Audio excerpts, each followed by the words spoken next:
So some of you know I have recently been to a blueberry farm. Actually, it's a friend of ours that has a large area on their property full of really nice blueberry plants, and they do not spray or anything, so these are really good organic blueberries. And we picked 5 gallons, and most of these we've put in the freezer. So this is what I have left that we're going to eat on, and I'm going to load up my dehydrator.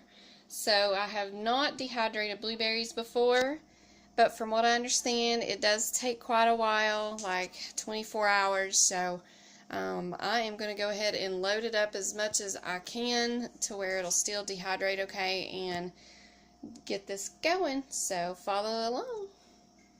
Okay, so I have all of my trays. Hi, Miss Margaret. She's smelling of the blue. Hey there. One of them fell off, so she's going to get it.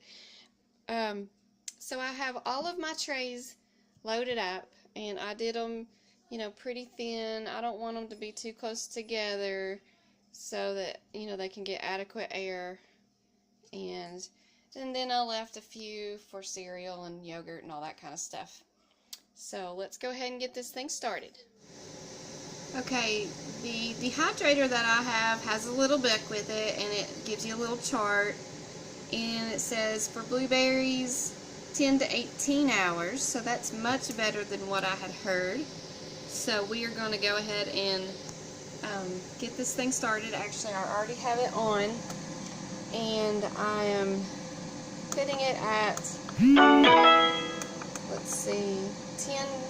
I'm going to go ahead and set it at like 10 and a half hours. I'll check it then. That's my oven going off. I'm making granola. I'll check it then, and then so the temp is at 135, which is what it suggests for fruits.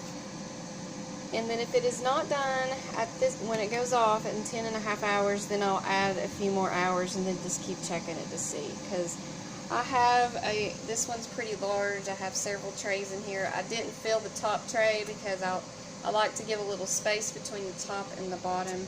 So I'll get back to you when it's finished. After the 12 hours that I did yesterday, I checked everything, and it did not really dehydrate it that much, maybe about half. So I reset it for 10 hours.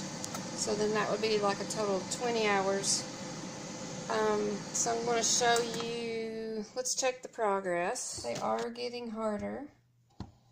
So I think probably by the time that this is done here, we've got 3 more hours to go. They'll be fully dehydrated to where I want them. So I guess my friends were right. It does take about 24 hours to dehydrate these blueberries. Even knowing my Nesco Garden Master Food Dehydrator manual suggested 12 hours. It's definitely going to take 24 hours. The dehydrator is done. It took a little bit over 24 hours to get to where I wanted them to be. I've already pulled them off my little trays, and they're down here in the bottom of my trays. So I would recommend, you know, I think everybody's dehydrator will be different. And of course the blueberries, you know, yours may be juicier than mine, may take longer. So just keep checking it and restart it if you need to get to where you want them to be. And so I'm just going to take these and fill them up inside a mason jar here, and save them for whenever I want to use them in my granola or whatever I've got going on. I need some blueberries. So I really enjoyed this experience. It was a learning curve for me. You know, I had heard it took 24 hours, but then the book said a lot less. And so this is a new way that you can store blueberries and make them last a little bit longer. So give it a try. See you guys next time.